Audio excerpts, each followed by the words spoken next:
Well, good evening and welcome to this special edition of Eidenstadt Sports Talk. I'm your host, Earl Based, and joining me is none other than Andre Showtime. Showtime. What's Lamb. going on, man? How you doing? um, Welcome, Andre. I mean, we've often talked quite a bit, since you've started your career, even as an amateur and so forth. Glad to see you've progressed to 10-0. But the last 2 years have really been a busy time for you because Yeah, if you look at it, prior to COVID, um, there was like boxing once a year, maybe twice a year. yeah, Now, over the last 2 years, you've been in the ring close to 8 times, if not 9 times, yeah, um, picking up that pace. yeah.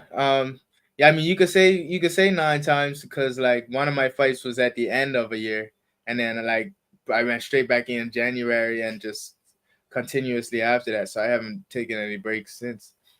Yeah. Now, the increase in activity, because I mean, take it about 6 years ago, you done more training than you did boxing, Yeah, fighting. yeah, yeah. But now it seems like now that has increased the fighting part, the boxing part. How have you adjusted to that change?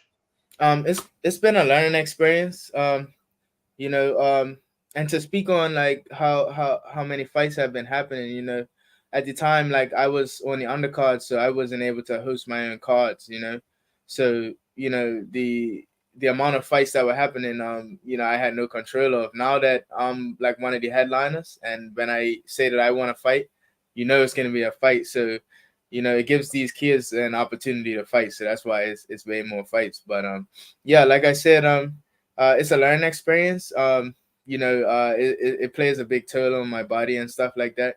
So just trying to learn how to cope with that, and still being able to be fit and things like that. It's hard, but we're learning.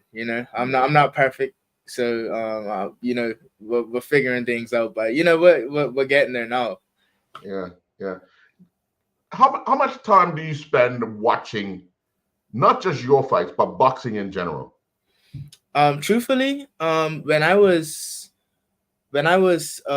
amateur and I was still learning. I'm still learning now, but um when I was an amateur, I was watching boxing a lot more. Um Now I learn more in the gym, and I learn more when I go to training camps abroad, and sparring against guys physically. Like watching it on TV now, a lot of the guys are either in the same like bracket as me, technically wise, and I don't really see too much that I could pick up off of those guys. When I was coming up, I was watching Mayweather, Manny Pacquiao, so those are people for me to look up to. But now, like everybody's around the same age as me, so it's like, whoa, I don't really have nothing to like learn from those fights, except for in the gym. So Yeah, yeah. yeah. Now, how much time do you take after a fight to look back at the tape and see and critique yourself? I'm a student of the let me put it like this, like I'm a student of the game, so like you got some athletes that just go out there and it just happens and they don't even know how they did it. Most I'm very analytical when I'm in the ring, so most of the fight I remember.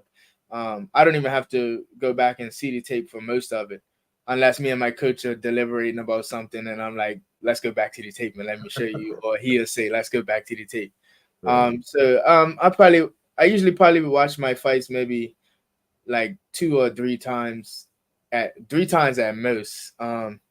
You know, yeah, a lot of the mistakes that I make, I already know, and my coach would already know, and we just go off of that and build on that. So, So, looking at your last fight on Saturday night, mhm. how would you critique it? Where would you pick up, or what would you try to change different at certain um, points in certain rounds? I thought it was a great measuring stick for me, because he was a step up in competition. he was ranked 400 people above me at the time. So I'm not gonna be too critical on myself. Um, Mm, I came out with the win, and I fought a great fight in them first a great fight in the first 4 rounds. Fifth round was a little shaky, but I finished strong. So all in all, I thought it was a good. I fought a good fight. I'll probably give myself maybe like a eight out of 10 for what I was able to do to such a high caliber fighter. Um, mm, I don't want to say like some of the things that I can't fix. I'm not perfect, so it's still some things that I can change and add to it. But we're in a good space right now. So yeah. yeah. Just because I have to fix means that I'm gonna be even better fighter next fight. So Right. Picking an opponent that ranks so much higher than you, what is the thought process going into it with you and your coach and management and the team around you? um the thing about getting this fighter is that I've been trying to get like higher ranked fighters all this time. Um it's just that a lot of the fighters that are ranked a lot higher than me don't want to take a chance at fighting me because I'm a good fighter, and if they lose, the rank's gonna go down drastically. Like Lucio, when we fought, we I think we were both like ranked around 600, something like that. Now I'm ranked 237 in the world, and his rank almost 900. So Mm, as you can see, like man, a guy he was here, we were here, and I beat him, and now he's like plummeted right now. So a lot of fighters that are up there don't want to take that risk against a guy that's good, who's down low at who's still coming up, because they would mm, lose their ranking pretty bad. And sure. so yeah, it's been hard trying to get these fights. In the background, they give us fighters back to back, and we say yes. Like I would say yes to 10 different fighters. I'll fight him. I'll fight him. They send him the contract. They say Andre Lamb. They go look me up online, and then they're like, no. We have one guy send us a whole paragraph saying, "Oh, I don't want my fighter to take this risk." I can show you the screenshots of them Right. saying, "No, my fighter can't take this risk, and why would we do this?" and blah blah blah. So, um, yeah, it's great that Garcia, you know, swallowed his pride and was like, I know Andre is a good fighter and I'm a good fighter, and you know, he thought he was gonna come down here and show me that I'm not ready for that circle, but that I'm just grateful for that. Now I'm up there. I'm up in 237, so these guys can't say nothing now. Right, right. Yeah. What would you say was the difference in your last two fights? I know um, I'm talking about the one that was away and then the one that was in Bermuda on Saturday night. What was the difference for you, if there Oh, were? definitely the caliber of fighter. The guy who I fought in Texas, same problem there. The promoter out in Texas actually said Andre has been the hardest person I've ever had to match up, because they match me up. I don't choose who I'm fighting.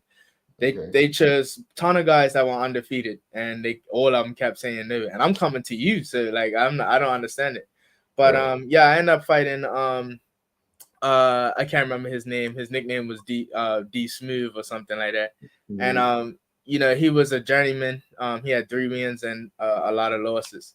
But his technicality was not as deep as Garcia over the weekend. You Mhm. could tell his corner was a good corner that Garcia hit. He was making adjustments throughout the round, and that's the stuff you will see at a higher caliber. They'll go back to the corner, and when they come out next round, they might be a whole different fighter or something like that.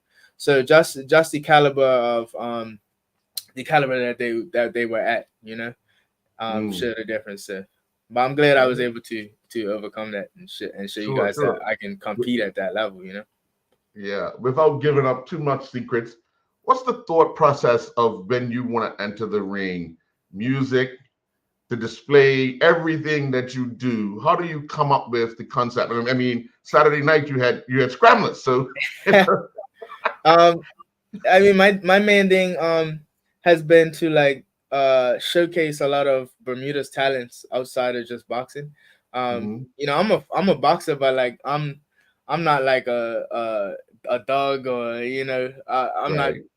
like that, so like I've always been inclusive with like like showing all the different talents that I can Hmm. outside of boxing, and giving everybody a chance to show themselves. Like I had the African dancers, Zulima and her team, come aboard. They have Right. a big following and things like that, and I wanted to showcase them just like how I did with the scramblers. They start scrambling this Sunday, so it kind of Right. worked out perfect. I'm trying to see what I don't even know what I'm gonna do next. Tell you the truth. But I usually just go off of feeling, and how I'm feeling at the time, and so. Right. Right. And how much in advance do you kind of make this decision on how what you're going to wear out when how you're going to come out and all that? But actually, I this one right here, I was gonna do for my last fight against Bermuda versus Philippines.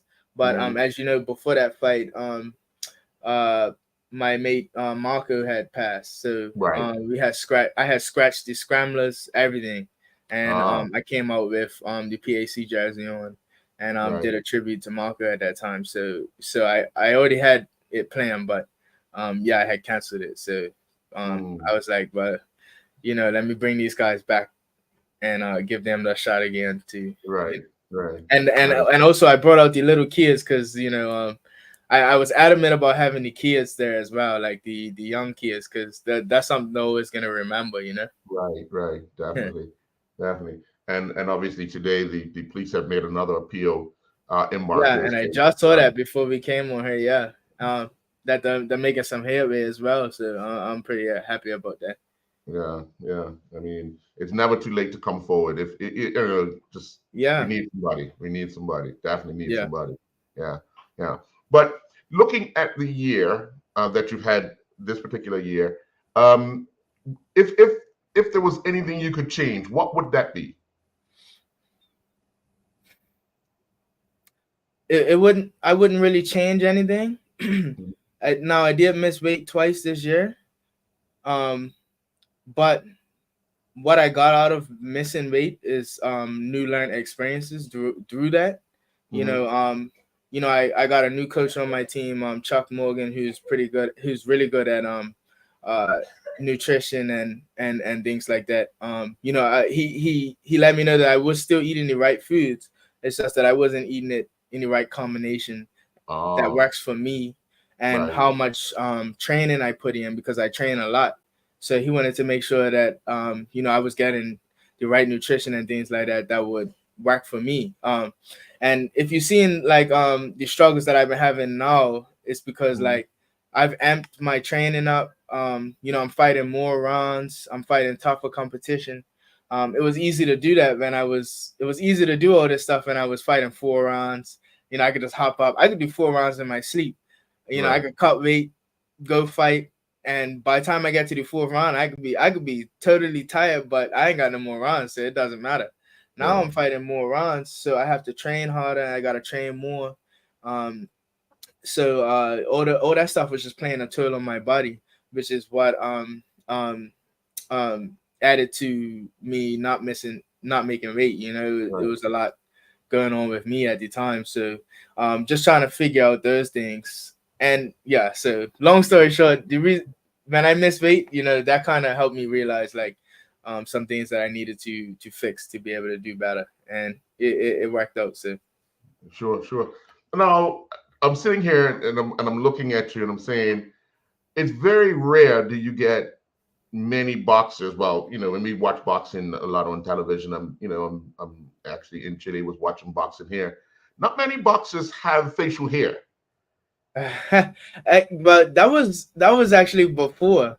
So if you look at the new boxers now, like that are coming up, most of Right, them have facial hair, and they changed that rule on facial hair now. Like before, it was like you couldn't have any. right, Now it's like they do. So you got a guy named Jerron Ennis who's like coming up in the welterweight division. He got a full beard.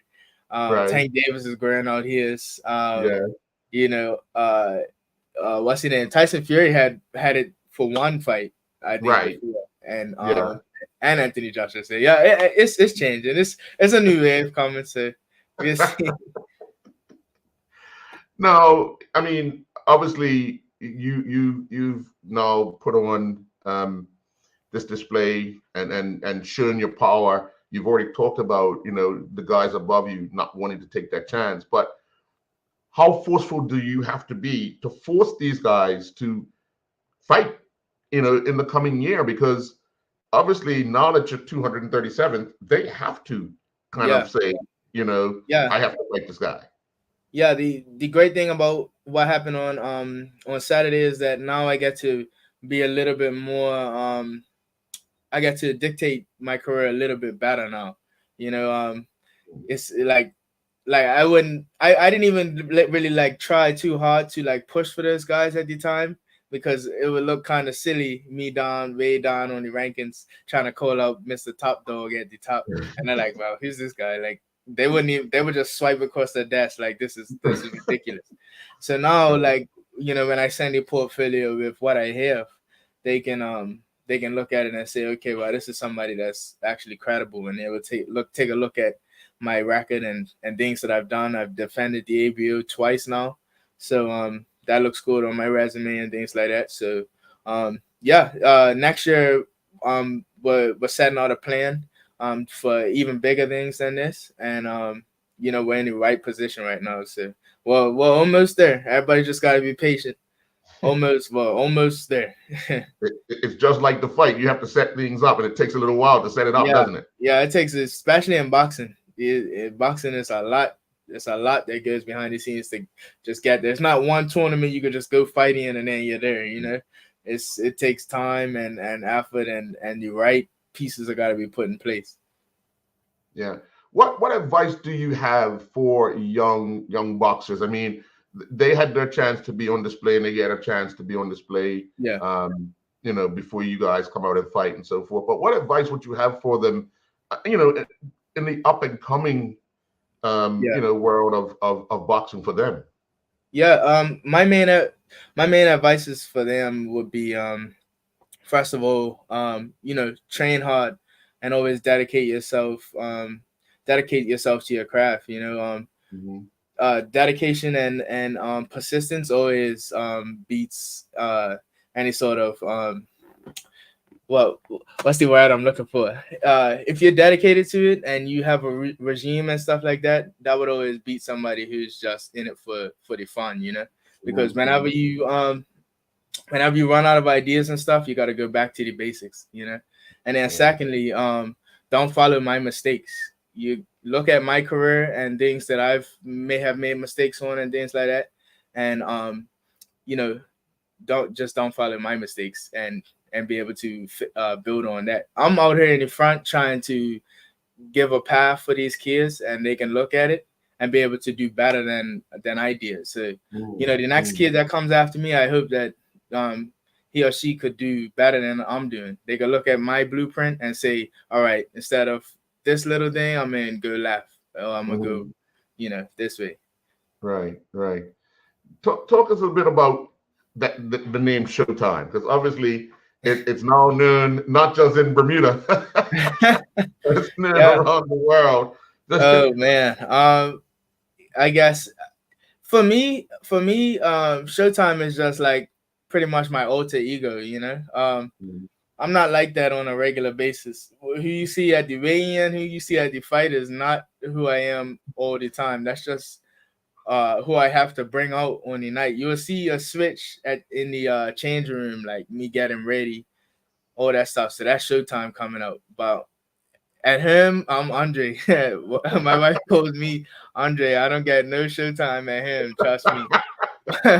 But yeah, it's just that tunnel vision that I have to put in to to do what I do. I feel like every great athlete has a Showtime in them. Like Mm. you see the football team, since they go out there, they turn on, they switch on. That's what it is. So.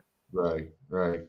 I mean, when you start looking at when you would have started out boxing as an amateur, Yeah, obviously you always have ambitions of being a pro. But when did you decide it was the right time to go from amateur to pro? Well, at the time when I was trying to prepare for the Olympics, um, and I was on the Bermuda Olympic team, Hmm. we got wind of the World Olympic Association in boxing or something like that. They Aiba? had some sort of corrupt something. Yeah, It was something corrupts some corruption going on or something like that. right. And they were like, well, if this person the head doesn't step down, then it's gonna be no Olympics, no boxing in the Olympics. Hmm. And if I at that time I think it was like 6 months or a year until the Olympics. Uh-huh. So if I would have continued to train and continue to try to do these tournaments, and wasted a whole year trying to go for that, and then it was no Olympics, then I would have missed a whole year of trying to climb as a professional, and Right. I would have got there, and it would have been no Olympics, and my time would have been wasted. So at that point, I was like, um, it's just I had to weigh my options. Mm. So yeah, we Mm. went from there and went professional. Yeah. Yeah. Now, clearly, going from amateur to professional, still have an everyday life, still have a job, still got to do all these other things. Yeah. How much of that discussion with coaching, with family, all of that? Because now it's going to take a little more commitment and Yeah. time to prepare. Yeah. Yeah. One thing that I do want to commend is my job, Arnold's Markets and Frank Arnold. Uh, He still keeps me employed at the time right now, and he knows like how much I have to put in the sport and things like that. So he gives me the leeway to be able to do that. So I really appreciate what he's been helping me with. So mm, I'm still able to work, and still able to like put in the time that I need. It's a bit of a hindrance here and there, but yeah, it is what I have to do, until I hit that the big stage. sure, sure. Now, I know you said you guys are working towards next year. You got some big things in the pipeline. Roughly, would you be looking at 4 fights, 5 fights next year? Or less? No, definitely four at the minimum. If I could squeeze anything else in between, I would. But if I don't need to, then I wouldn't have to. Like if I fight a big fight mid-year and it takes my rank way up, then I wouldn't need to like fight too many fights that year, because then we would Mhm. have to sit down and have another meeting on like which direction we go from there. Because you know it's like chess. Once you start losing certain pieces and it gets to the nitty-gritty, you gotta Mhm. make good moves after that. So yeah, so we'll see where it goes. We'll start pushing early, and then once we're in a good position, then we'll start dialing it down. Once you see me slow down on the fights, and you're like, oh boy, yeah, all right, here we go. Yeah, just know. Uh, I'm still got this vision of you playing hockey, but I ain't seen you over there yet. I just like sports, man. That's I like sports. I like talent. Right. All that stuff, man. I swear I'm tried every sport on this island. I think. If you were in boxing, what would you be doing? What would I be doing? I mean, I would be doing something. Right. I know I would, whatever like persistence I have in boxing, I would put it in something else. But I'm not sure. I like computers and things like that, so maybe Right. like some sort of tech work or something. I don't know, but I can't even think about it right now. All right. Well, Andre, I want to thank you for your time this evening. I mean, getting with you a lot, talking, side by side, out there looking at different sports and stuff, just how interesting and how respectful you are, not only Thank you, to your sport, but to other sports as well. I mean, I want to thank encourage you to stay Andre outside of the ring, but you. Yes, sir. Showtime inside the ring. Yeah, definitely. All right, buddy. Listen, enjoy the rest of your evening. Thank you. I guess you know it's still stay in the gym, stay focused, and we'll look forward to whenever that announcement comes that Showtime may be back in the ring, either in Yeah. Bermuda or somewhere Yeah, yeah, where you never know. that ranking goes up. Thank you, thank you. All right. Alrighty. Enjoy, You have a good enjoy your one. night, buddy. Thank you. Okay.